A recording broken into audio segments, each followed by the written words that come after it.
Thank you for joining us. I don't know about you, but I really do live for spooky season. But unfortunately, rather than spooky season just being a fun Halloween thing with cute pumpkins and ghosts, it seems like spooky season has become a pervasive part of life, especially for people with intersecting identities of neurodivergence and LGBTQIA+. Taking care of yourself has never been more important or more challenging. So, today we will discuss the way self care has been perpetuated in popular culture, as well as ways to dig deeper and implement meaningful self care strategies. First, we're going to introduce ourselves, then we'll share a little bit about self care, what it actually means, and what pop culture has turned into. Then we will introduce a body scan activity and break down the ways the nervous system is impacted by stress. We'll discuss burnout and the ways that the LGBTQIA+ community and neurodivergent people are more susceptible to experiencing burnout. We will end by sharing strategies to mitigate burnout.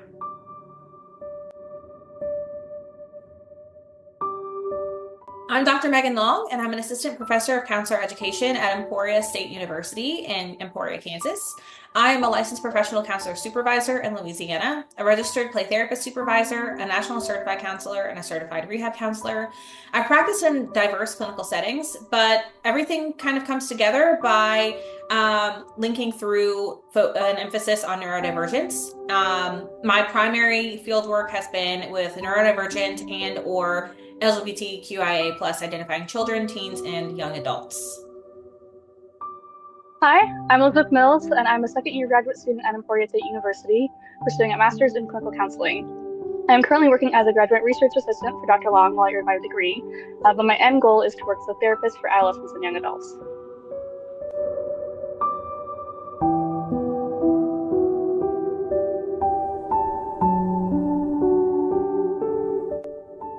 All right, now that introductions are out of the way, let's dive in. Self-care is frequently spouted as the ultimate hack to avoid burnout, and for counselors, it's presented as vital to ensure we are caring for ourselves and our clients to the best of our ability. But what self-care actually looks like often goes unexplained both in a classroom setting and in a professional one. Some of the most common examples of self-care include things like bubble baths, getting a manicure, and a massage. These stereotypically feminine examples don't work for everyone and can end up feeling like just another thing on the to-do list, which can propel a person even faster down the roller coaster of burnout. During this presentation, we will break down what self-care is, what leads to burnout, and some self-care techniques that can be done in your day-to-day life to nip burnout in the bud.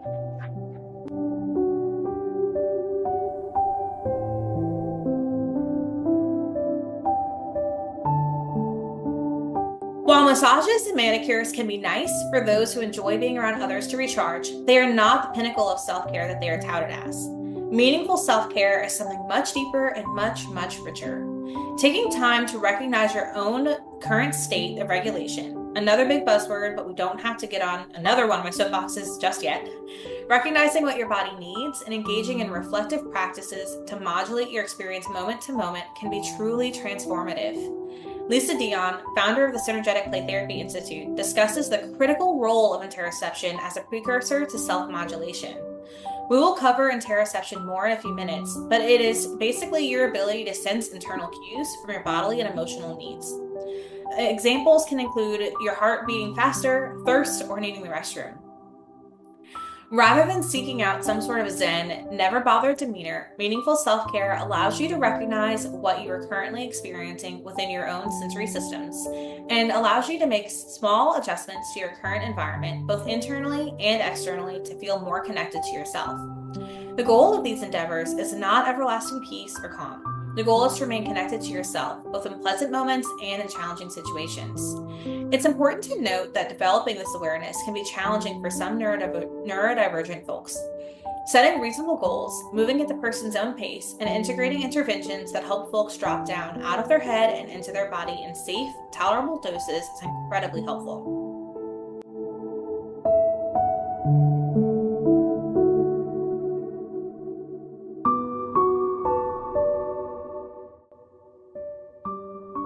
That was a lot of information. We're going to take some time now to demonstrate an example of what meaningful self-care could look like and read a 5-minute body scan. The scan is designed to help recenter anyone who might already be feeling stressed, tense, or dysregulated. During the next couple minutes, I will read out a script for you to follow, but you are welcome to pause this presentation and take as much time as you need on each portion of the scan. We'll start by finding a comfortable position. Adjust your posture to bring a little bit more comfort in. Set the spine upright and relaxed. Take a few nice deep breaths into the abdomen, filling up the belly and exhaling slowly. Take a deep breath in through the nostrils, and as you breathe out, let your eyes gently close or gaze softly in front of you.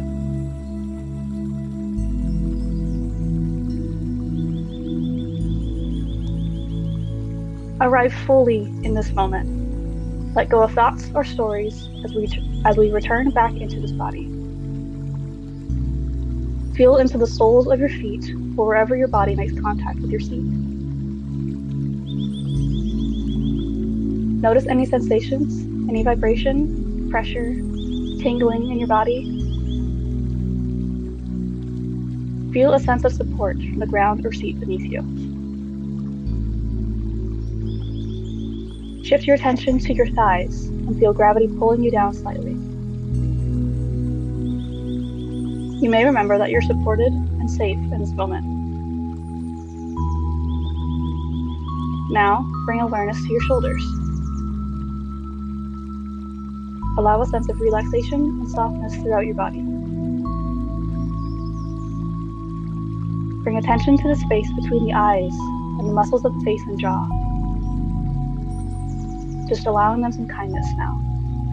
Allow them to relax. Listen into the space around the heart.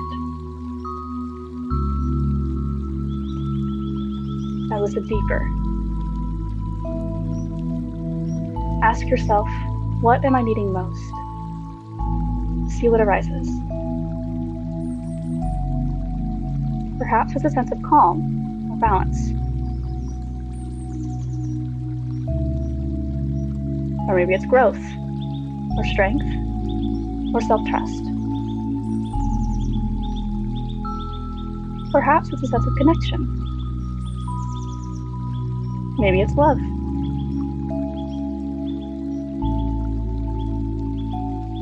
Whatever it is, allow that intention to grow in strength.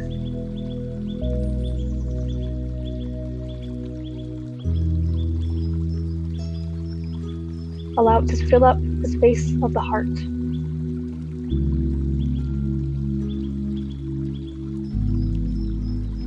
Like a golden light, let it fill up the space of the chest.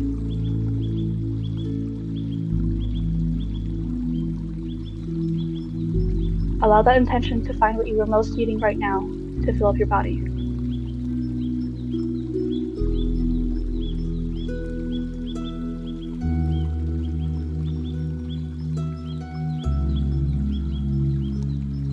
Now let your attention spill out beyond you. And in this moment, offer yourself some compassion. Compassion for the challenges that you've faced and continue to face.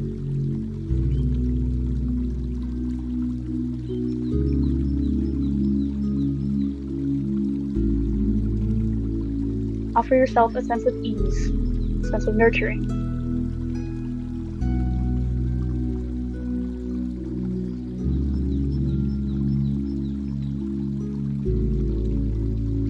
See whether you can begin to treat yourself like you would treat a child or a close friend who is going through a difficult moment.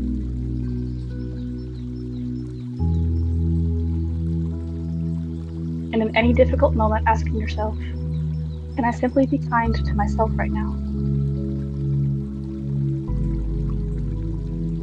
Even in this moment of uncertainty, pain, or discomfort. Even in this moment of fear.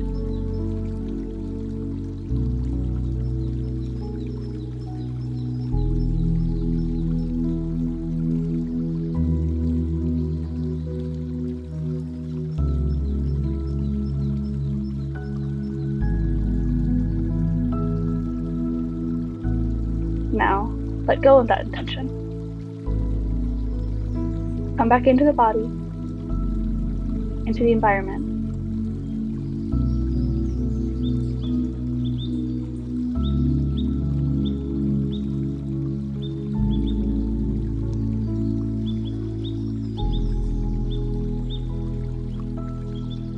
feeling supported by your feet on the floor or your thighs on the chair. Offer some gratitude to your body sitting here breathing.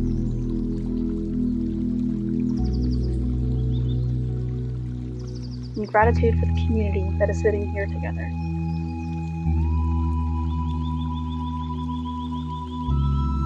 Just breathing. Just being with a sense of connection.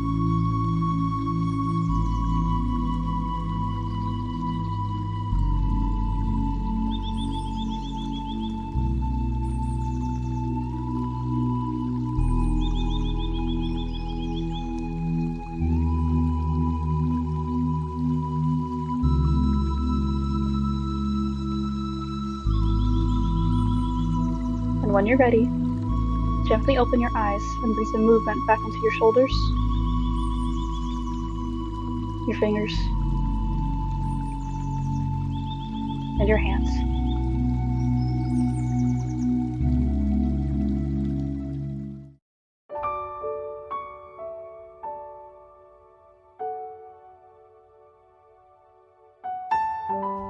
Whew, that was nice. Now that everyone has had a chance to check in with their bodies and regulate, let's dive a little bit more into the meat of our presentation. We want to start by talking a little bit more about our nervous systems. The nervous system, like many of you know, is the body's alarm system. So it makes sense that when it's worked up, so are we. However, it's not always easy to tell when our nervous system is dysregulated, especially if we feel generally safe in the environment we're in. Unfortunately, our bodies don't always care how safe we feel, and dysregulation can often cause a constant sense of unease. But what can cause this dysregulation? It can be caused by things like stress, discrimination, trauma, and a whole laundry list of other major negative experiences. But it also can be caused by smaller experiences like thirst that you're not quite recognizing, or being a little bit hungry or a little bit more tired. Those are all threats to your nervous system that your body interprets as, threatening your safety. Extended periods of dysregulation can reduce a person's ability to respond flexibly to further stressors and increase the likelihood of burnout. For example, something like construction noises outside your window might be possible to ignore on a good day. But on the days that you're already dysregulated, those same noises might be the bane of your existence and make it impossible to concentrate on anything else. While it would be lovely if everyone can know immediately that they were dysregulated and treat it, unfortunately, things aren't always that easy. Things like decreased interoception can make it difficult to register when you're dysregulated or recognize why you're dysregulated, and it reduces your ability to recenter and reconnect to your body. It is also important to understand the different types of regulation states. There are 3 primary states your nervous system ebbs and flows through minute to minute based on your perceptions of the challenges in your environment. This information is adapted both from Robin Goebel's work and the Synergetic Play Therapy Institute, which was founded by Lisa Dion. So please look into these original sources if you find this interesting. When you feel overwhelmed by a challenge, this can often look one of 2 ways. The first, you might notice that your heart rate's increasing, your breathing may become more rapid, and you feel a sense of chaotic energy within you. Perhaps you're more irritable. This state of the nervous system is typically the sympathetic response of your nervous system. Your body shifts into this gear when you feel as though there are challenges that you perceive you can face and do something about. You can take action. Robin Goebel refers to this as the watchdog state, which we'll get more to in a minute. However, the other possibility is that you might have had challenges that feel so big, so overwhelming, that you feel like you're powerless to change your situation. Your response looks quite different in these scenarios. You may feel overly tired, depressed, isolated, and you feel like you're moving slow. You may experience numbness, and you might even be procrastinating. I know that's something that I have experienced for sure. This is the parasympathetic dorsal vagal response, or what Robin Goebel calls the possum state.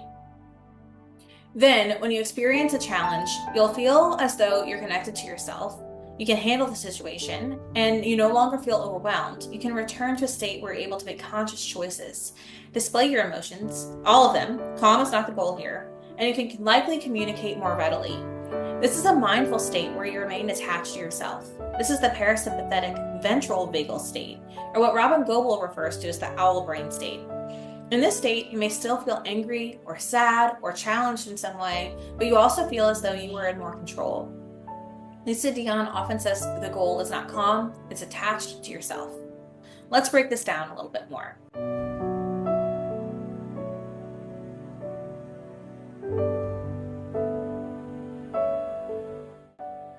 Robin Goebel's owl, watchdog, and possum model does an amazing job at categorizing and simplifying the different ways regulation and dysregulation can look. The owl brain represents regulation and happens when a person is feeling calm, safe, and open to new things. The watchdog and the possum brains both represent dysregulation, but in different severities. A nervous system that has gone into watchdog mode is one that has detected danger and is responding by throwing up barriers. This mode often looks like anger and can cause a person to lash out in an effort to push people away. The possum brain, however, occurs when the nervous system senses danger that it views as life-threatening, whether that view is correct or not. In this mode, a person often shuts down and retreats within themselves, often leaving the person feeling numb. Long periods of either the watchdog or the possum brain is exhausting and can be another indicator that a person is burnt out.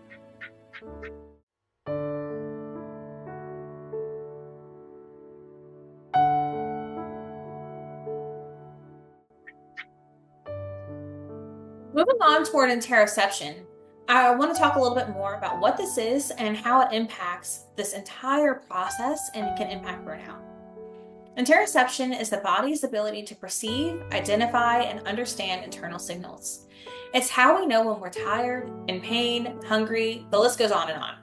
Essentially, it's our body's way of saying, hey, there's something wrong and you should do something to fix it. Research shows that neurodivergence is associated with a decreased base level of interoception, especially when considering things like periods of hyperfocus on an enjoyable task. I'm neurodivergent, and I've been guilty of starting a task that I enjoy with the intent to work on it only for an hour or two, and then seemingly waking up 5 hours later with incredible hunger and aching back, and I have to go to the bathroom. I've been sitting in a weird position for way too long, and it feels like I've been completely disconnected from myself.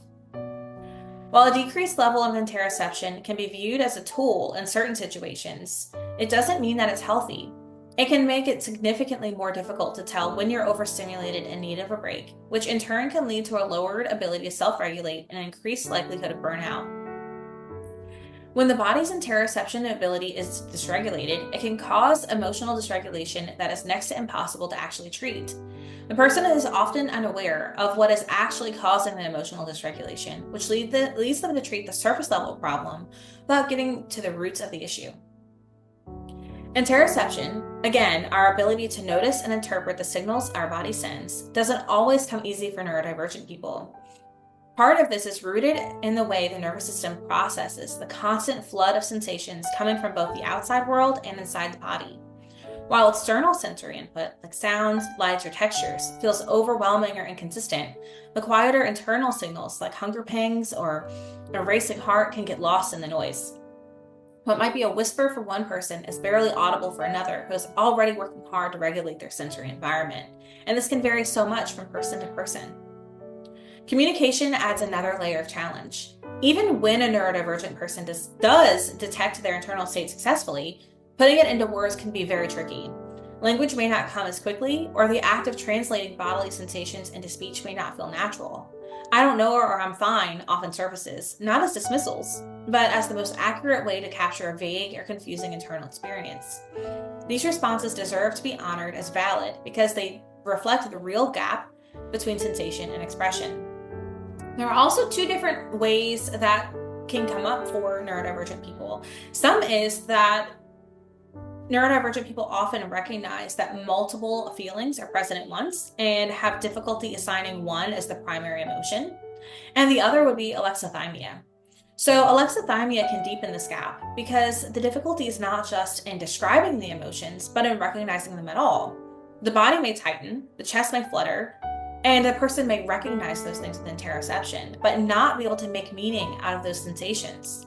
Instead of naming the anxiety, sadness, or excitement, there's only blankness or uncertainty. This is not a lack of emotion, it's a lack of access and a misconnection between what the body knows and what the brain can make sense of. Finally, the very architecture of a brain can play a role in this too. So, research has shown differences in brain regions that integrate interoceptive signals, such as the insula or the anterior cingulate cortex. These structures are central hubs for interpreting what the body is saying and linking it to emotional awareness. When they function differently, as studies in autism and ADHD suggest, the internal map of the body becomes harder to read. It's as though the landmarks are shifted or blurred, leaving the individual with less reliable information about what they feel and why. Together, these differences, sensory, communicative, emotional, and neurological, create a world where interoception is simply more complicated. For neurodivergent people, tuning into the body is not always intuitive. It requires patience, support, and safety to explore.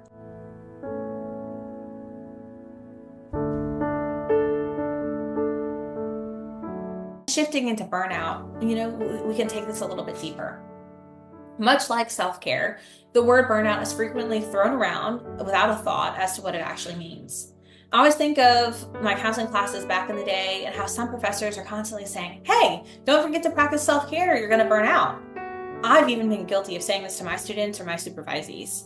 And then I don't stop to explain what burnout can actually look like. To keep on the spooky theme, burnout is kind of like a jack-o'-lantern. It can wear many faces and it comes in varying levels of intensity. Christina Masloch describes burnout as having 3 dimensions: exhaustion, cynicism, and decline in professional efficacy. Though burnout can happen to anybody, neurodivergent folks are often at a higher risk of becoming burnt out. For people who live at the intersection of the LGBTQIA+ community and neurodivergent identities, the risks run even deeper because daily life often requires moving through the world with layers of vigilance, adaptation, and resilience that others may never have to consider. For neurodivergent individuals, the body and mind may already carry the weight of constant sensory management, executive functioning demands, and navigating systems that weren't designed with their brains in mind. Something as simple as walking into a crowded workplace or remembering an unspoken social rule can require heightened energy and focus. This daily masking to appear neurotypical pulls heavily on the nervous system and erodes resources over time. When you add in an LGBTQIA+ identity to that experience, the stakes grow higher. Many people from this community are accustomed to scanning their environments for safety, gouging whether or not it can be authentic, whether it's safer to hide parts of themselves, or if they can show up as they truly are.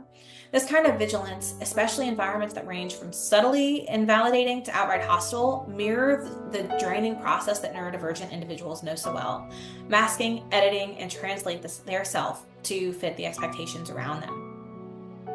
At the intersection of these identities, the demands double. A neurodivergent LGBTQIA+ person might mask their sensory differences in one setting and downplay their gender identity in another. They may constantly calculate how much of themselves is safe to share. These small decisions add up, creating a persistent sense of tension that keeps the body in a stress response. Over time, the nervous system doesn't get a chance to fully reset, which is one of the pathways into burnout. There are also systemic factors at play. Healthcare, education, and work environments often fail to affirm both identities at once. An LGBTQIA+ person might find a queer affirming space that does not understand neurodivergence, or a neurodivergent affirming program that assumes heteronormativity. The absence of spaces where the whole self is welcomed contributes to isolation and the feeling of always being too much or not enough. That isolation, paired with the effort of carving out belonging, makes sustained burnout much more likely. In short, living with intersection of LGBTQIA+ and neurodivergent identities means constantly negotiating visibility, authenticity, and survival. The nervous system is asked to carry more, the body uses more energy to stay safe, and supportive structures are fewer. This is why the risk of burnout is so much greater, not because people at this intersection are less resilient, that is definitely not the case, but because they're already carrying so much.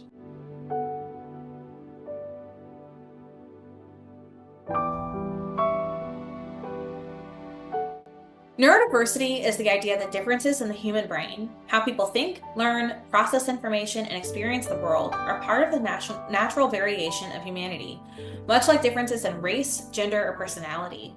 Instead of framing autism, ADHD, dyslexia, or other neurological differences purely as disorders that need fixing, neurodiversity recognizes them as valid expressions of human diversity. From this perspective, there isn't one normal or correct way for brain to work. Just as biodiversity strengthens an ecosystem, neurological diversity enriches human communities. Some brains may be wired for deep focus, others for creativity, pattern recognition, or empathy.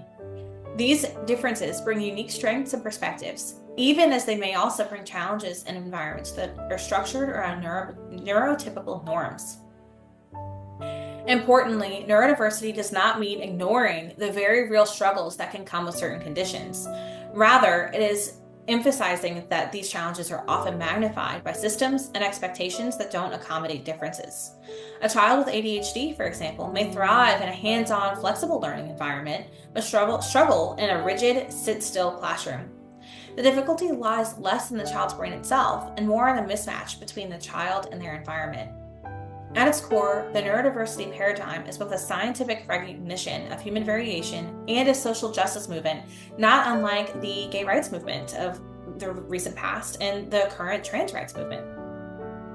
It challenges us to move away from deficit-only models and instead honor neurological differences as a natural, essential part of what it means to be human.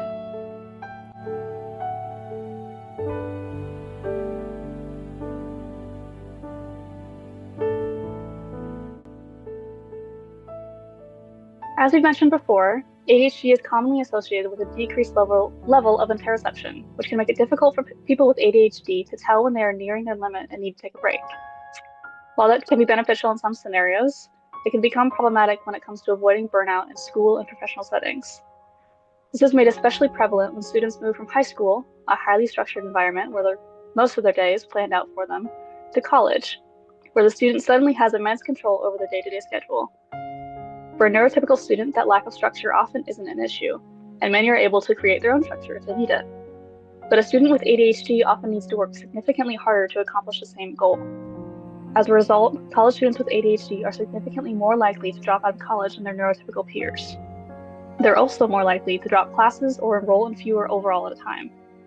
This issue is often worsened by a general lack of understanding and/or support from peers and faculty.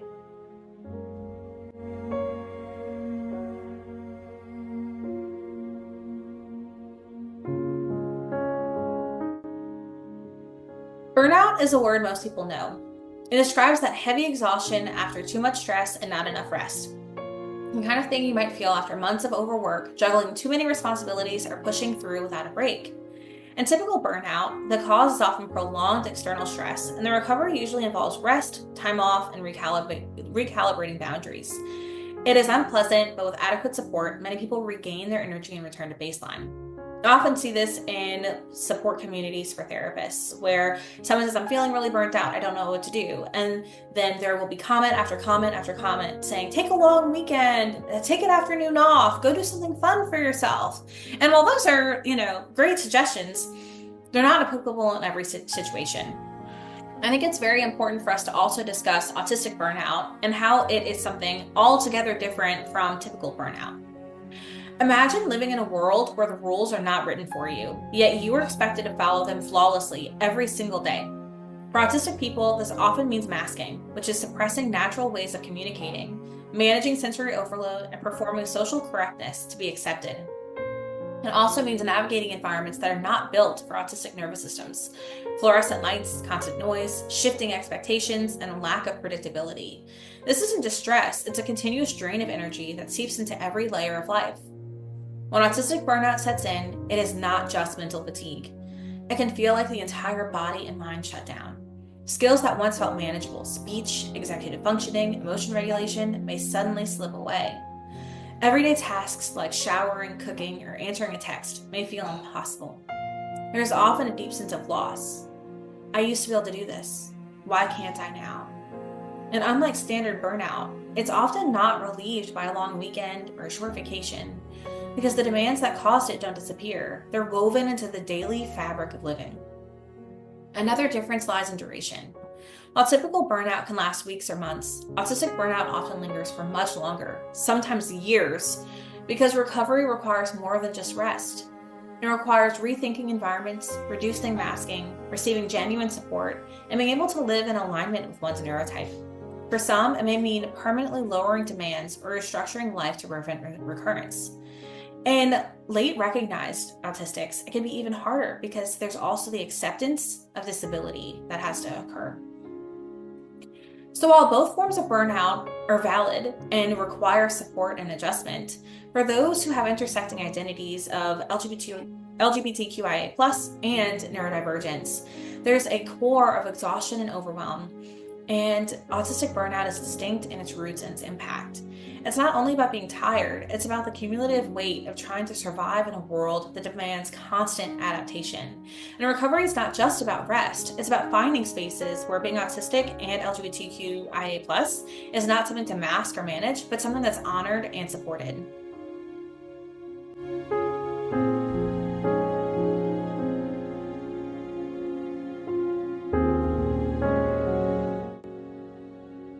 Burnout for neurodivergent people often has roots that go beyond external stressors like workload or deadlines. One of the most powerful but less visible contributors is the way the body processes sensory information. When the nervous system is wired differently, the everyday world can place relentless demands on both sensory processing and interoception. For someone with sensory sensitivities, a day at work or school can mean enduring a constant flood of overwhelming input. Bright lights, unpredictable noises, strong smells, brushing of fabric against skin. The brain must work overtime to sort, filter, and manage these sensations. This constant effort draws on energy reserves long before the actual tasks of the day begin. At the same time, differences in interoception can make it harder to notice when the body's nearing its limits. A neurodivergent person may not register subtle signs of fatigue, hunger, or rising stress until those needs are extreme. Without reliable cues from the body, it's easy to push too far, skipping meals, ignoring tension, or powering through discomfort, unlike you can really imagine if this isn't your reality, until the system suddenly collapses. This combination, external overwhelm from sensory input and internal gaps in interoceptive awareness, creates a cycle that quietly drains the nervous system. On the outside, it may look like someone's coping, but inside their body is burning through resources just to stay functional. Over time, this mismatch between sensory and interoceptive demands and available recovery builds towards burnout. Unlike everyday exhaustion, this type of burnout isn't solved by a single good night's sleep or a manicure or a quick massage. Recovery requires more intentional changes, reducing sensory overload where possible, creating predictable environments, and building skills to tune into interoceptive signals before the body is pushed past its threshold. In this way, burnout for neurodivergent people is often less about too much to do and more about too much to process without enough support or space to recover.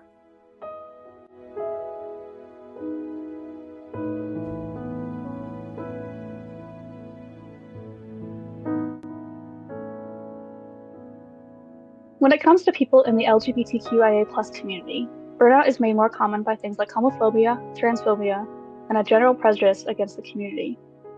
As harmful as outward stigma is, internalized stigma can be just as harmful and lead to a non-disclosure of identity in the workplace in order to avoid discrimination or other mistreatment.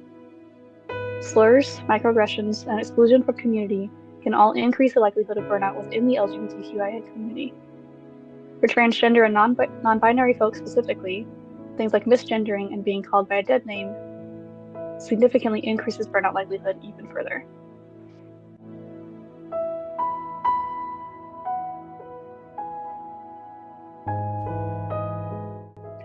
To give you an example of how these identities can intersect, let's talk a bit about lived experiences. I personally am both ace and neurodivergent, and even within the LGBTQIA community, I've experienced stigma. Comments like, "You're so young, you'll change when you're older," or "How can you know you're ace if you're single?" happen constantly. I've even had people from the LGBTQIA community tell me that I don't really count because I'm still straight passing. And this issue is often present for aromantic people as well.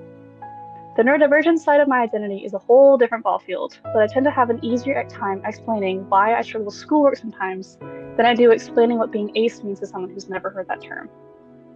Thankfully, my inner support circle has always been supportive, but it can be sometimes a minefield trying to navigate online spaces. My experience with being neurodivergent and lesbian has been interesting, to say the least. Because of internalized ableism and homophobia, I often struggle with pushing myself toward overachieving, which perpetuates the cycle of burnout. I often feel as though I need to prove myself in spite of my identities, where in reality, my identities are an integral part of who I am and the unique offerings I bring to the world. And I have often been described as bossy for having difficulty with cognitive flexibility. I've also acted like a chameleon, masking myself to be more like whatever group of people I'm around, which often leads people to see me as inauthentic. Through cultivating many of the meaningful self-care practices we have discussed today, I'm often able to present much less masked and much more authentically than before, accompanied by less shame, more joy, and a deeper appreciation for what makes me, me. This has helped me tremendously and has spurred my passion for sharing this information with others to hopefully yield similar benefits.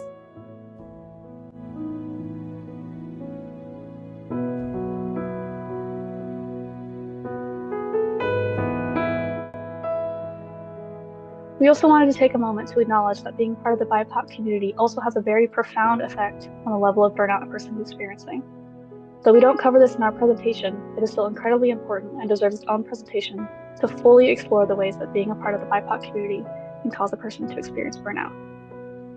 Especially when there are intersecting identities with neurodivergence and being part of the LGBTQIA community and being part of the BIPOC community.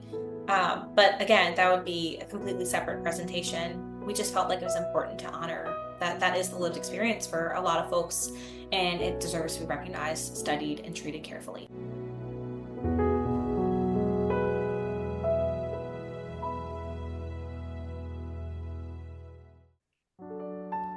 Burnout can feel like your whole system's shutting down, mind, body, and spirit. For neurodivergent people, especially those of us who also carry LGBTQIA+ identities, burnout often runs deeper than simple exhaustion. It isn't just being tired from work or needing a vacation. It's the slow depletion that comes from moving through a world that asks you to keep translating, editing, and defending who you are. One of the first steps in recovery is naming what's happening. Too often, people around us mislabel burnout as laziness, depression, or a lack of resilience. But this experience is distinct. It shows up as exhaustion, sensory overwhelm, difficulty doing daily tasks, or even losing access to skills that once felt easier. Naming burnout allows us to release the shame and recognize the truth. Our bodies are asking us to stop, to rest, and to reorient. As Dan Siegel's work in interpersonal neurobiology reminds us, naming an experience helps calm the nervous system. So I encourage you, if you are experiencing these demands, to name your experience out loud and then check in with your body and see if you notice a decrease in your overall level of overwhelm. The next step is creating safety for your body and your senses. For many neurodivergent people, the world is simply too loud, too bright, or too unpredictable.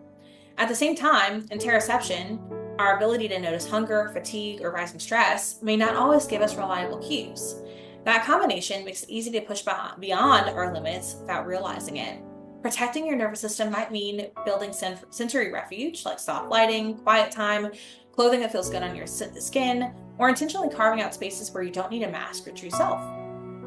Sometimes being around people with shared identity can be very restful because you can feel a little bit more open to being yourself. You're around people who get it, and it's helpful. That doesn't mean that if you are a part of the community with these intersecting identities, you only can be around people with those intersecting identities. But I think it's important to recognize that having at least some people, if possible, who fit into that category, who will understand you and have a better sense of your lived experience, can help you to feel a little bit more relaxed in social situations. Masking is also key here. Both neurodivergent and LGBTQIA+ people know what it means to hide parts of themselves in order to feel safe. Masking can help us survive, but it drains enormous energy. Burnout recovery means finding at least a few places where you can be fully you without needing to camouflage, without having to perform. This is where Mindsight, another output from Dan Siegel, can help. Turning inward with curiosity instead of judgment. So when you notice, I don't know how I feel, or I just feel fine, let that be enough. That noticing itself is a step toward rebuilding trust with your inner world. Boundaries are another piece of the puzzle. Recovery requires saying no to what is draining and yes to what's sustaining. That might mean stepping away from relationships that don't honor your identities, asking for accommodations, even and especially when it's scary, or limiting time in environments that leave you overstimulated. It's also true that sometimes masking is something that is unavoidable. Being in environments that aren't built for you is impossible to avoid all the time. And so practicing ways to balance that with spaces that are supportive and accommodating is critical. Interpersonal neurobiology frames this as moving toward integration, where you're shaping a life you're not pulled into chaos from, and you're not also moving toward rigid shutdown, but you can find a rhythm that feels steady and safe. And don't forget nourishment. Your passions and special interests, your chosen family, your creative outlets, those aren't luxuries, they're lifelines. They can spark joy, they can regulate your nervous system, and they can remind you that existence is more than survival.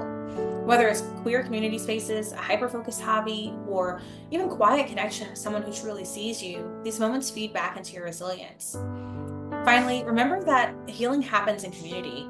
As LGBTQIA+ neurodivergent people, for this community, or this population, we're probably looking at LGBTQIA+ neurodivergent therapists. We often live at the margins of multiple worlds where full acceptance can be rare. Yet, connecting with others who share those intersections, like I said earlier, is so powerful. Our nervous systems are shaped in relationship with others, and being with people who affirm all of you can literally help your body feel safer and more regulated. Burnout recovery is not quick. It requires slowing down, listening inward, and reshaping life around what truly supports your whole self. But by naming what's happening, creating sensory and emotional safety, unmasking the impossible, setting boundaries, nourishing yourself with joy, and rooting into affirming community, you can begin to rebuild. This is what resilience looks like. Not pushing yourself harder, but honoring your body and your identities as they are, and giving yourself permission to rest and grow in your own way.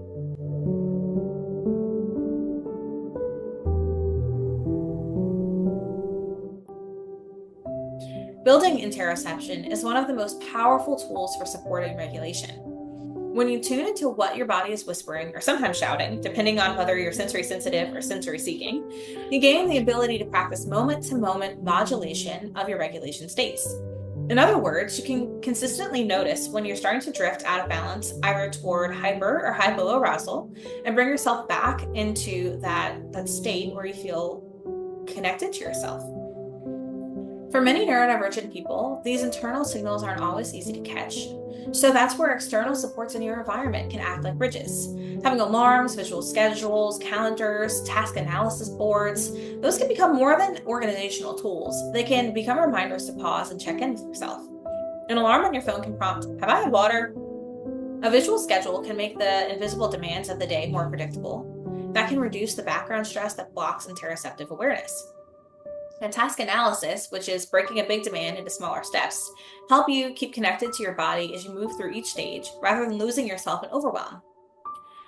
Therapeutic spaces can also strengthen this inner noticing. So I'm a play therapist, so of course I had to throw in lots of play therapy pieces into this presentation. But sand-tray therapy, for example, invites you to interact with symbols and textures in a contained space, the sand tray. To make it more sensory friendly, if sand gives you the ick, you can use rice, you can use pebbles, you can use marbles, you can use glass beads.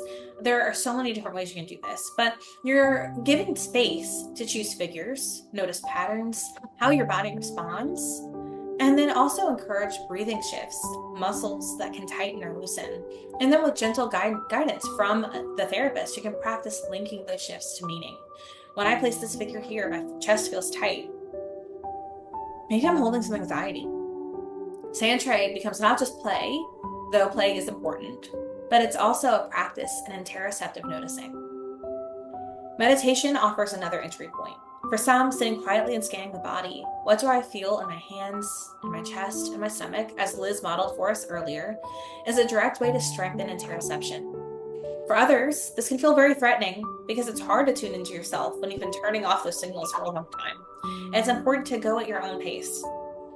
For others, guided practices like focusing on breath or repeating a calming word provide anchors that make it easier to tune in. The goal isn't perfect focus, but gentle curiosity. Give yourself permission to notice without judgment. Over time, this builds the muscle of attention to internal states, making moment-to-moment modulation feel more natural. And then there's the body itself. Heavy work is one of the most reliable ways to bring interoceptive and regulatory awareness together. Activities like weightlifting, carrying groceries, pushing a heavy laundry basket, raking leaves, or even doing push-ups against a wall give the muscles and joints strong input. This kind of movement can calm an overactive system or energize a sluggish one, depending on what's needed. As you push or lift, you notice my breathing slows, my shoulders soften, I feel steadier.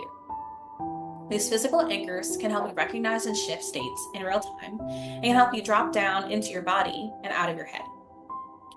When you combine these practices, external reminders to pause, therapeutic play, meditation, and heavy work, you can create a rhythm of checking in and responding. You give yourself more chances to hear your body's cues, even when they're quiet.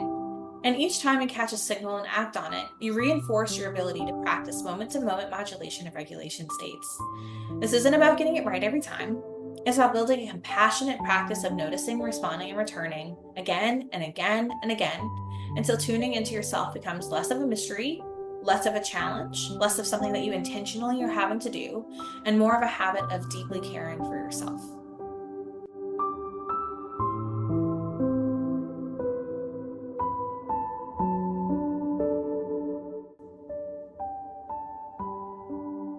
Body scans, like the one I read earlier, are another way that someone can increase their interoception and level of awareness within themselves. While there are plenty of videos that will walk you through each step, a body scan can also be done completely on your own by taking a moment to acknowledge and put a name to the things you're feeling in your body at any given moment. They can be done during periods of regulation and periods of dysregulation in order to compare different sensations that are felt during each. Body scans are most effective when using descriptive words instead of evaluative words, such as tingly or tense instead of bad or good, to describe what you're feeling. They involve taking the time to name the physical sensations being felt in each part of your body, typically moving from your feet to your head, but you can do it either way you want.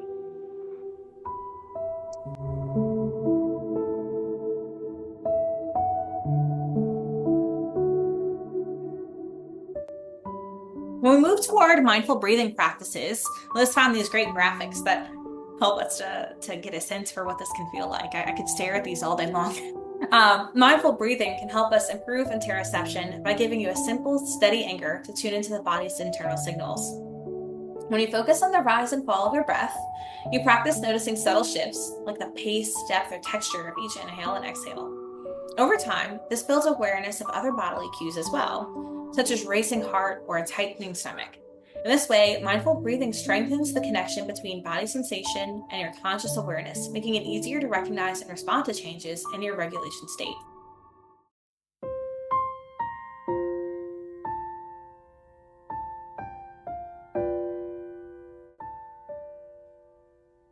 There are also a number of general mindfulness strategies that can vary depending on the setting and the person doing them. As an individual, things like mindfulness-based education, yoga, guided meditation, and having a strong support network can all be incredibly helpful at increasing mindfulness in your day-to-day life. For those wanting to increase mindfulness within the workplace, being able to reduce the general workload, implementing a peer support network for the staff, and setting weekly team goals that everyone can work towards are all things that can increase mindfulness.